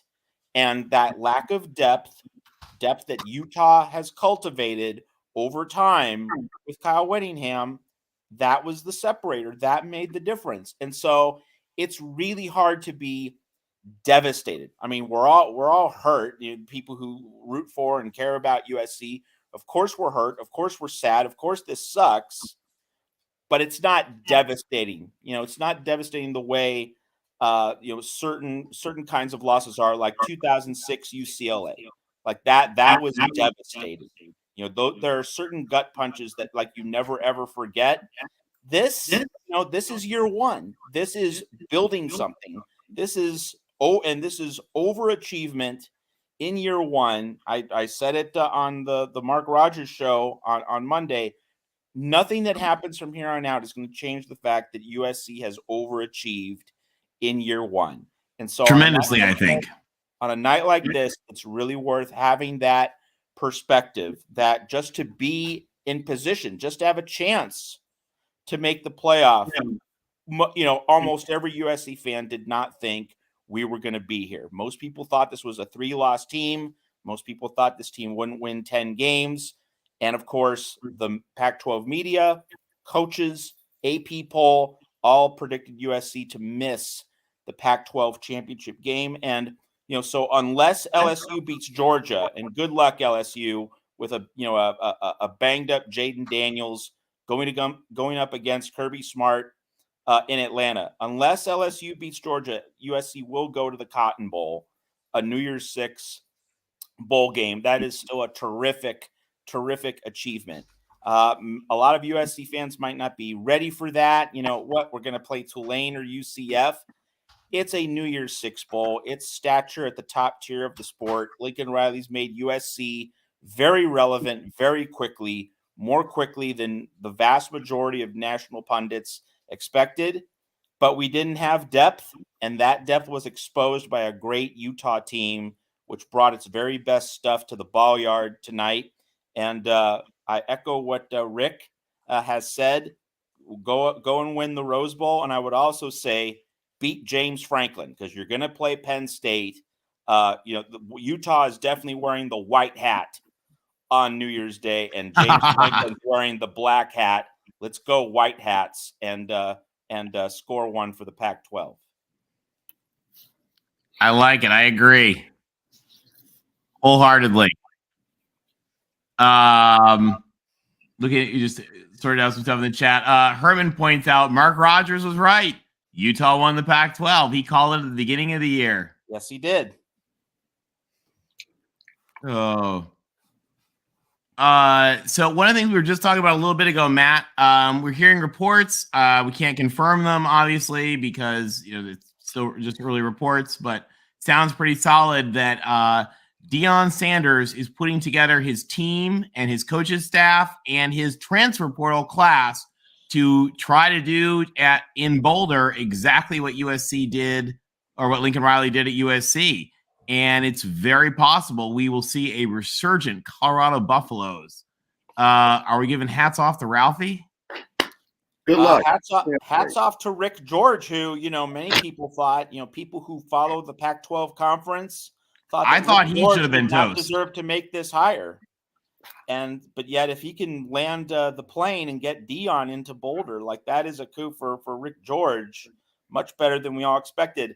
And I think that, assuming that this gets finalized, this just reaffirms we're in a new era of the coaching carousel where conventional choices, the logical choices, the choices we expect these coaching candidates to make, coaches continue to make unconventional decisions.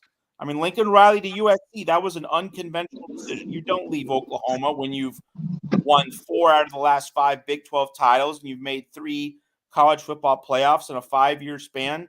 You don't do that normally. Lincoln Riley did it. Brian Kelly leaves Notre Dame for LSU. And then this Luke Fickell, going to Wisconsin when, the Ohio State job might be open in the next 2 years. Ryan Day might either burn out or he might seek an NFL escape hatch. and the Ohio State job, long rumored to be Luke Fickell's dream job. He was there as an interim that 1 year in 2011, before Urban Meyer came along. He was supposed to be waiting for either the Notre Dame job or the Ohio State job. He goes to Wisconsin, and of course, he was in the mix at USC. And Mike Bohn, he used to work with Mike Bohn at Cincinnati, but he says, no, my family, we enjoy living in the state of Ohio. So then he goes to Wisconsin.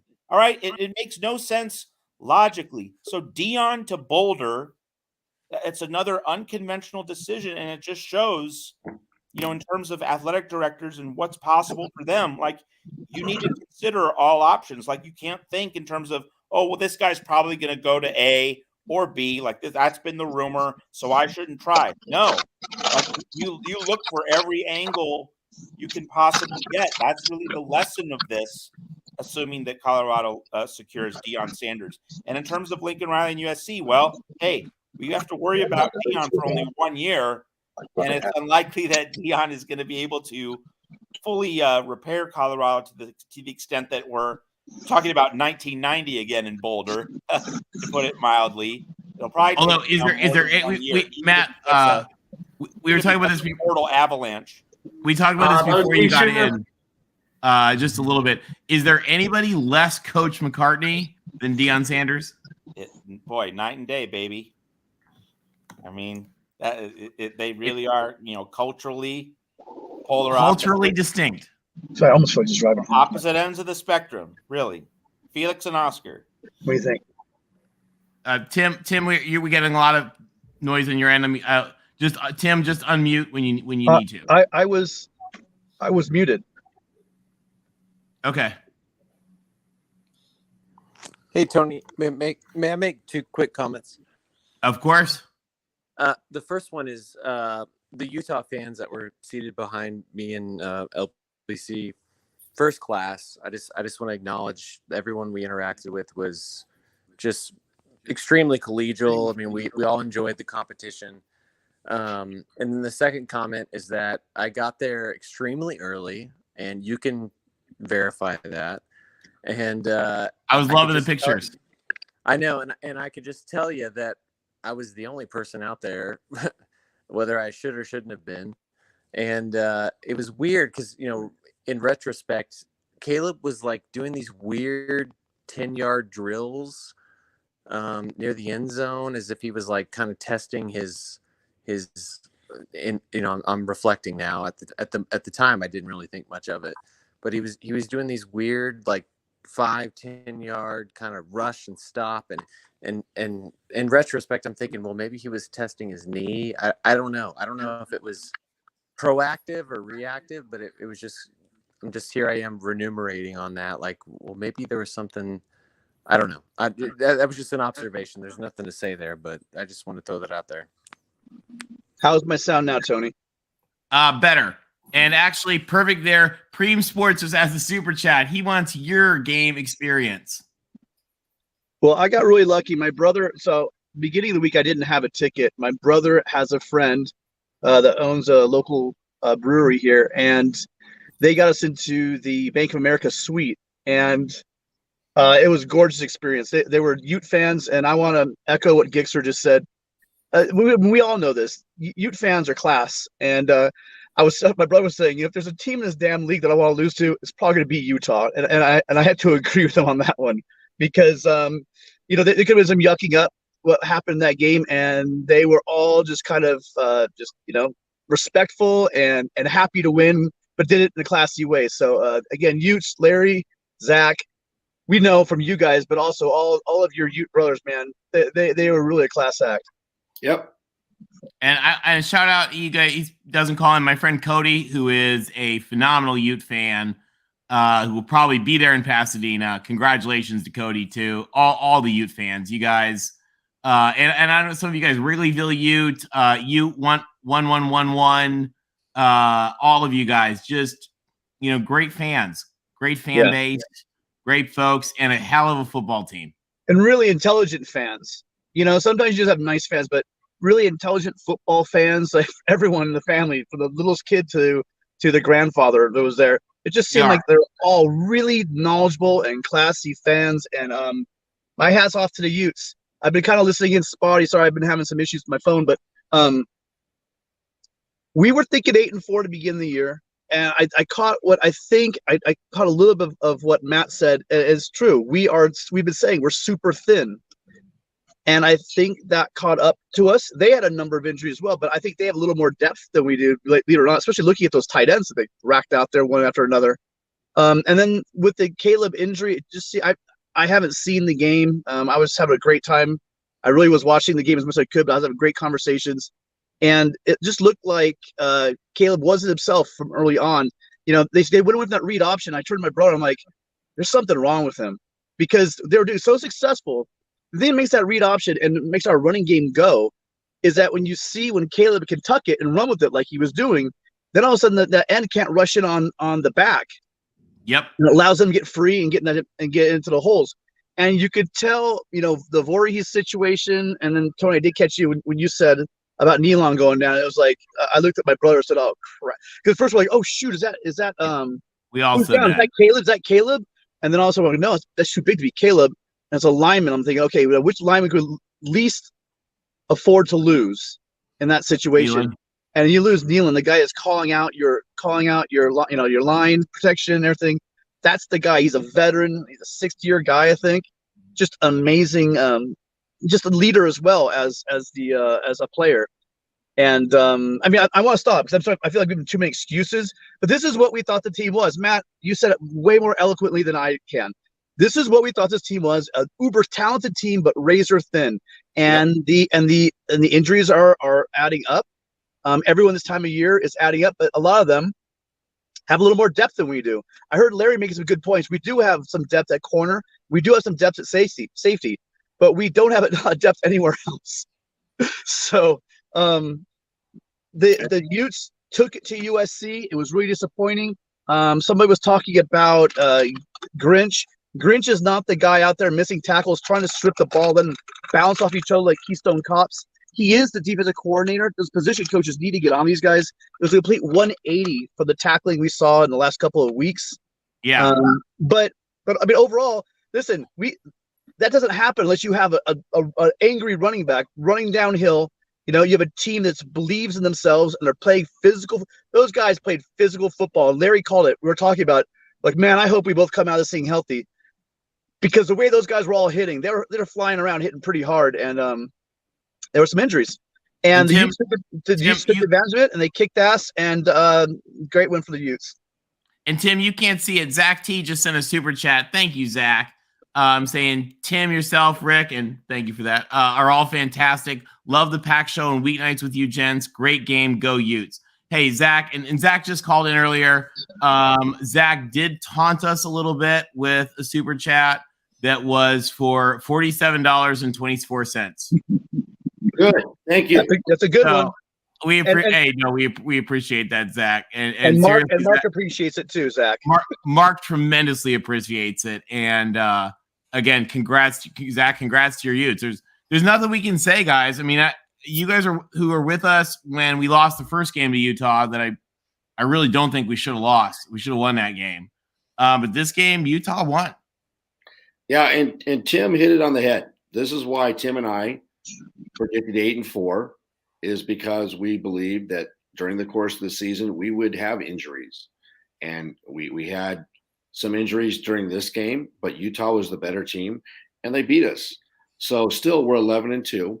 And sorry, I was walking back, and maybe you guys saw me walking back from the stadium to my hotel, but I literally had friends calling me up, leaving texts that being obnoxious, lousy teams, and that's great. You know why? Because we're hated.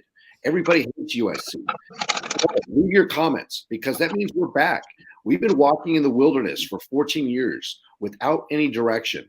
And the fact that we lost tonight and everybody wants to go ahead and pile on us, I love it because we're back. I mean, I got Nebraska fans talking crap to me, Cal fans. I mean, Jesus, right? Really? Right? And you know what? And Tony, I want to let you know, we are leaving the Pac-12, and we built the Pac-12. As you know, you can go through. We did. history, Tony. And on December 13th, 1957. There you go. I tell you, I saw in the corner George Koryovkov talking to Mike Brown before the game started. Did I tell you that, Tony? Yeah. Hold on. I just sent you a text about that, though. Oh, okay. Let me see. David Greenshield to Utah from an OSU fan. Thanks. All right, David. Thank you for your contribution. And hey, OSU's got a heck of a team. I did laugh though. Stuart Mandel pointed out. He said that USC has the wrong strategy because he said what USC should have done is we should have instead gone 11-0, blown our last game by 23 points like we just did, and then we wouldn't have had to play in a conference championship. We could have just hung out and still gone to the playoffs. So Stuart Mandel has got a good strategy for us there. Thank you, Stu. Exactly. Thank you, Stu. We'll we learned that from another team. Oh. Yeah, and so going back to the injury thing, I was kind of proud of how this team rallied, losing some pretty vital pieces. They played well, but there was one piece of glue that held the team together, and that was like just the magic that Caleb. This team got used to Caleb just putting this team on his back and willing it to win by scoring a bunch of points. And tonight was a night where he was not 100%, but he did play, and he played through a hamstring injury, which is painful, and he showed who was it that said that they think that maybe Duggan should win it tomorrow. If you watch these guys play, and nothing against him, but if you guys watch these guys play, this is an award that's for the whole season, not just the last game. And if you watch Caleb's entire season, there's absolutely nobody in this country that played at his level for the entire year. Even in this game, what did he throw for? Still with a pulled hamstring in the first quarter or second quarter, he still put up 350 yards passing, didn't he? Yeah. I don't have the stats in front of me. Let me briefly. I just briefly. Yeah, and to the person, real quick, to the person who just said you're idiots. Your last game was Notre Dame. One, we don't need you in the chat. Two, that's a joke that Stuart Mandel said, and if you can't figure that out, we really don't need you in the chat. So you're timed out and don't need to return. Yeah, sorry, Tim. Go ahead. In on Max Duggan. Like he struggled massively against Texas. Okay. And he also had a pretty rough go of it for like at least half of the Baylor game. TCU's been struggling on offense, not against Iowa State, but against most of its recent opponents. The Texas Tech game was a slog. Caleb Williams is several notches above Max Duggan. And really we shouldn't get into this mindset of the Heisman is really the quarterback on the team, the best quarterback on a college football playoff team. That's not what the Heisman is supposed to be. I do realize that's what it's become in terms of the actual votes, but that's not what it's actually for. Caleb Williams dramatically elevated his Heisman stock tonight. Like, how could you not be amazingly impressed by everything Caleb Williams is, not just as a football player, but as a competitor? If you think this reduced Caleb Williams' Heisman profile in your eyes, hey, turn in your football analysis card. Follow basketball, okay? Yeah. Just walk home. All right. Thanks. Yeah, that first quarter. I kept looking. I couldn't believe I was watching. It was just truly. So those of you Trojans out there are feeling a bit down, and you have every reason to feel down. We'll wake up tomorrow. We'll realize and look at the whole season, and we should be holding our heads high. But remember one thing. We have a whole year of an improved Caleb Williams next year coming back. And that's going to be an amazing thing to watch. So just keep that in mind. Presumably with some 5-star offensive linemen and a lot more offensive line depth. I can't wait for the portal. You know what? I love this. We got 304 people in watching live. A lot of them tuned in because it's actually over 400 between the two channels. Okay, great. A lot of them are ambulance chasers, and they love seeing an accident, which is fantastic. So while you're seeing an accident, hit the like button, help out Mark Rogers, subscribe to the channel so we can keep on bringing you great contacts. You can see accidents every other week with USC just going up in flames. So it's fantastic. Don't be just a looker and a complainer and talk trash. Hit the like button, subscribe, so we can give you more trash. We love it. We love to be hated. It's fantastic. Bring it on. We're 11-2 going to the Cotton Bowl, and all the Lincoln Riley haters, it's fantastic. But you know what? Hey, we lost. We lost the game. We didn't get blown out on the road by a non-ranked team by like 35 points. So, hey, we lost. And LBC, Gary in the chat just gave us a great thing. He says, whenever you get down about this game, say 2 words to yourself. Play Helton. And I'm gonna add 2 more words. Paul Hackett. Yes, that's right. Can I add 2 more words? Big Kiffin 10. and Sark. Let's go. Let's go. I like it. Oh, all right, guys. Well, should we start? We're at about time. Should we start to wrap this up? Yep. All right. I'm good. Hey, Will, any final thoughts here? Utah are the Pac-12 champions. Congratulations to the Utes, but my conference championship starts tomorrow. I'll be rooting hard against Brian Kelly, and I'll be rooting for those Georgia Bulldogs. I will be live streaming the game on my channel. Oh, dogs, sing them! Let's go, Bulldogs! And let's just say for USC fans, like the Cotton Bowl is, almost 100% sure. Almost. The one thing that can mess it up is LSU beating Georgia. Because that bumps the SEC pecking order down a notch, and LSU gets an unexpected spot, and that would, Tennessee probably finishes ranked higher than USC after USC's loss. So Tennessee could bump USC out of the Cotton, but that's only if LSU beats Georgia. So USC fans should definitely be rooting for Kirby Smart to do his thing tomorrow in Atlanta. And thank you, Alex, for your super sticker. We really appreciate that. LSU? LSU. LOLSU. Yeah, I can smell the Cajun corn dogs from here. Coming from the exactly. Yeah, go ahead. Will, thank you for joining us tonight. We really appreciate it. Always fun, guys. Thank you, Will. All right, Larry. Congratulations, Pac-12 champions. You've been with us the whole season. You guys had a great team, deserve it. Congrats. Thank you. And thank you for being such a good host.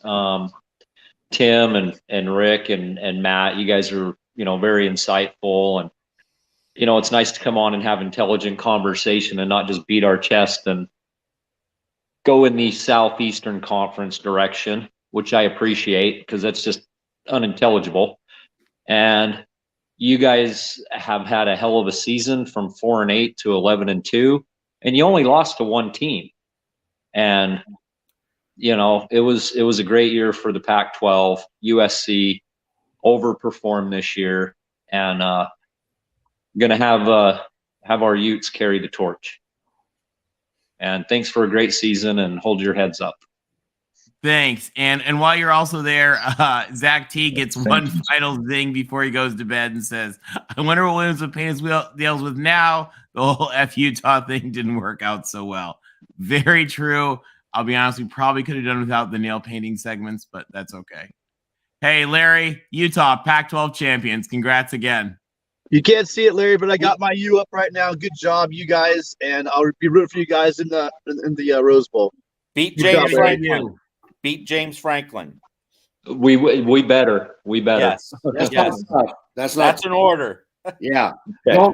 Hey, if you want to carry the Pac-12 and we're going to hand you the baton because we're no longer going to be in this conference, well, then you got to win the freaking Rose Bowl. Don't disrespect the Pac-12 when it comes to the Big Ten. I mean, come on. Penn State has no quality wins. Their only record, because they're in the top 10, is they have 2 losses, 0 quality wins, along with Kansas State. My God, disgusting. Well, how do you think Sean Clifford's going to do against Utah's secondary and linebackers? If you guys, if Kyle Whittingham loses to James Franklin, well, then, the Pac-12 is in bad hands. Yeah. You better take business. That's all I got to say. Agreed. Well, thanks, gents, for a great year, and you should hang your heads high. Hell of a year. We'll see you on Wednesday. Congratulations. Congratulations. Nice job. You guys fight on.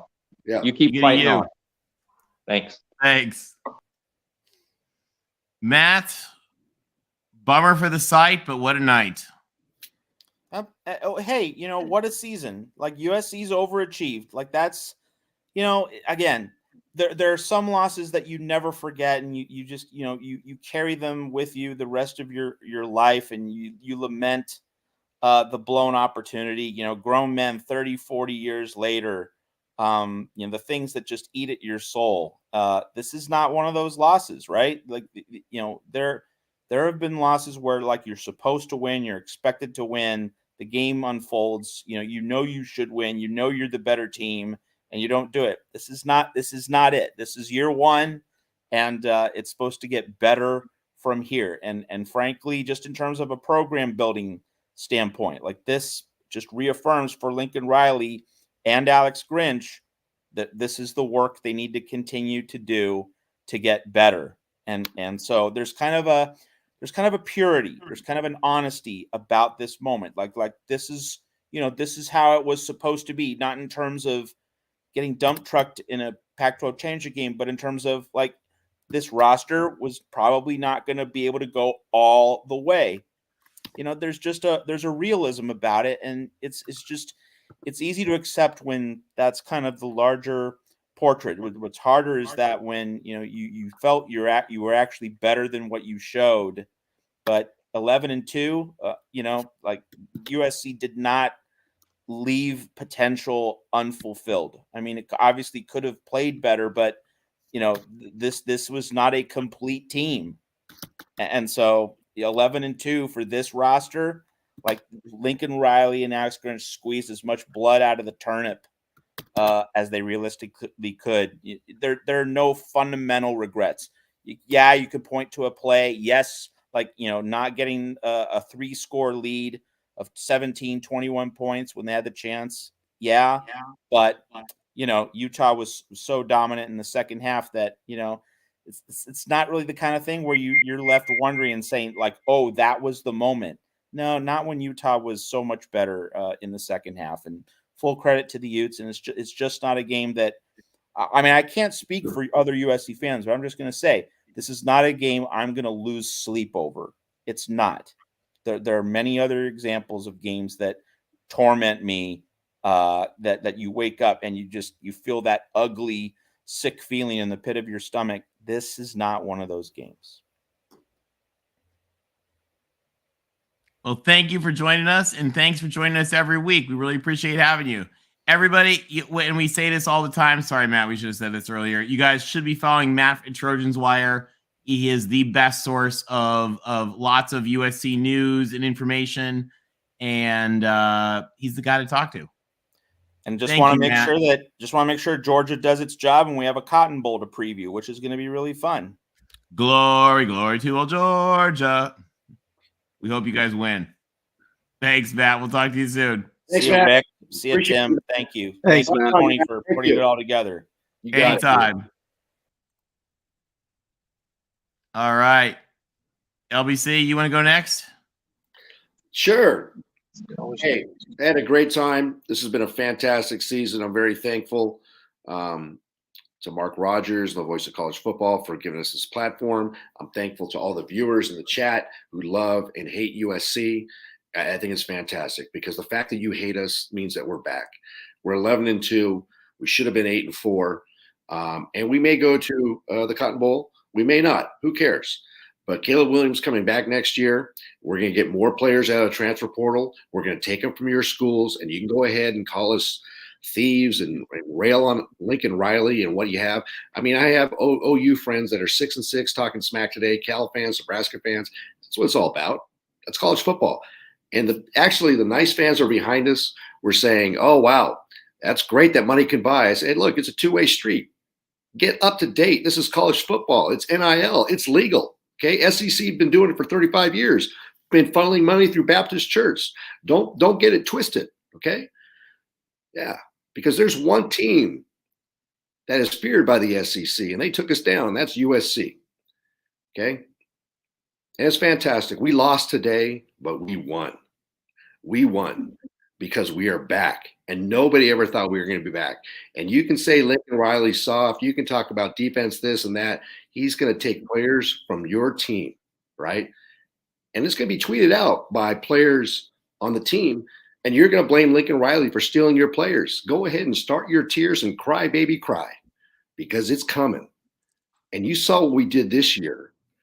And now, wait till next year when Caleb is back for another year, and it's our last year in the Pac-12, and we are going to run roughshed.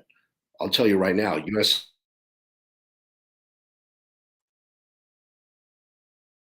Oh, WC freeze. I got to see Prangley for the first time. We hung out, Gixxer Squid. We had a friend that came from Virginia Beach, and that was Sophia Wise, who was hanging out with LBC at the Psycho tailgate. It was fantastic. So great times are ahead for USC, and the fact that we have all this hate just reaffirms what we all know. You know what?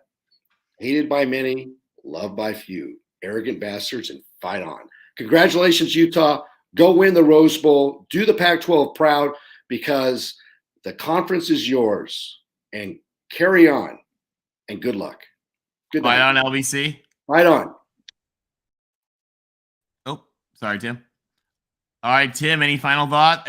First of all, Nick Probst, thank you, Nick. We appreciate the super chat. We really appreciate it. Helps the channel. Thank you. And thanks for watching us. I just want to echo what Rick just said. It was nice meeting Sophia and her husband. Guys, it's been so nice. A lot of you guys have reached out through Twitter and said hi and asked questions. Just an amazing community. And I'm so grateful for being able to talk to a lot of you guys on a weekly basis. But this is the second time I've been to Las Vegas in the postseason. And the first time was in 2001 for the Las Vegas Bowl. That was Pete Carroll's first year. And everyone was joking about the Utes back then as well. We went in there and we lost. And now this is the second time. This time it's with Lincoln Riley. And we had a great season. We beat 11 teams and we only lost to one team. You guys got to remember, we have 11 wins. We have the Heisman Trophy winner, and it was done on a patchwork roster. Anytime USC has won double-digit victories, Helton the last time he had double-digit victories in 2016 and 2017. Do you remember those recruiting classes? Clay Helton was getting top 5, top 6 recruiting classes. I can only imagine. A year ago this time, how did we feel? Where were we all feeling about a year ago? We had hope. We're like, okay, we got this guy coming. It's Lincoln Riley's amazing hire. And some of the athletes bought in. And we picked up some amazing guys for our roster. But now the staff has gone out and shown that they can win 11 games, that they're on the edge, the precipice of getting into the playoffs in 1 year, going from 8-4. I think the energy and the buzz around the program, regardless of what happened in this game tonight, is going to resonate through a lot of different kids' living rooms. And I really think that this is a new age. And we showed tonight that we're very thin at line. You know, losing Caleb, who was able to save a lot of our little bumps and warts throughout the year and get us through some of those games, just didn't have it today because he was injured himself. But going forward, they're going to stock this. They're going to stock this roster, because when you look at the teams we talk about, when you talk about Georgia, Alabama, Ohio State, programs like that, they aren't 1 or 2 deep. You know, they're like 3 deep with 5-star studs all over the place. And that's the way Pete Carroll did it, and that's the way Lincoln Riley's going to do it. So thank you all for a great ride this year. We still have a bowl game. Hopefully it's going to be the Cotton Bowl. I appreciate everyone that's tuning in, and I appreciate everyone on the show, Rick and Tony especially. Thank you so much. Matt has always been here with us, and I look forward to a great bowl game. I'll see you guys soon. See you soon. Well, guys, I think, you know, here as we get past and we think about this last game, let's go old school for a minute. And let's talk about a guy named Aeneas. So a lot of you guys, if you think about the story of the Aeneid, it's about Aeneas, the Trojan, who went from the destruction of Troy to found Rome. And most of the USC mascot and Trojan lore is actually derived from Aeneid. It's not derived from the Iliad, it's derived from the Aeneid. And the idea of Troy as Troy went on to build Rome. and there's a carving on the side of Tommy Trojan, and it's in Latin and English, and it says, "Here are provided seats of meditative joy, where shall arise again the destined reign of Troy." And we've known all year that this was a rebuilding year. And this team just wildly exceeded expectations. I think we're going to get an 8th Heisman. And it wasn't a perfect season. A lot of growing pains, a lot of stuff to work on. We know we have personnel gaps, and those coaches are going to fill them. But the rebuilding is so far ahead of schedule that as much as this saw, I just keep thinking about the idea of Fos Reigna Troye. The destined reign of Troy is back. Looking forward to the Cotton Bowl. And I want to thank every one of you guys who's been with us this year. It really means so much. Roger Dodger, Ralph, Zach, Larry, all the folks who've been with us here on the Pac-12 channel and on the USC Post Games, Connor, the whole Beaver crew. You guys are all fantastic. And it is truly a blessing for us to have been with you this year, sharing this exciting season with us. Really a historic occasion for the conference, restoring itself back to normal, for USC getting back where we came from. And really, I mean, again, you guys remember that dismal days of 4-8. Do you remember how many USC fans would have been thrilled to have Matt Campbell and whatever he does on offense coming, and they thought they'd be excited? So this is definitely it is an arduous journey. Joe Paterno used to talk about how he thought that Aeneas was the prime example of a leader because of how he overcame adversity. And last year, when that team was 4-8 and they were so bad, you couldn't have more adversity than coming from that team to this team to next year's team. So it's going to be a great season. Thank you all for joining us. As always, fight on, and bless you all.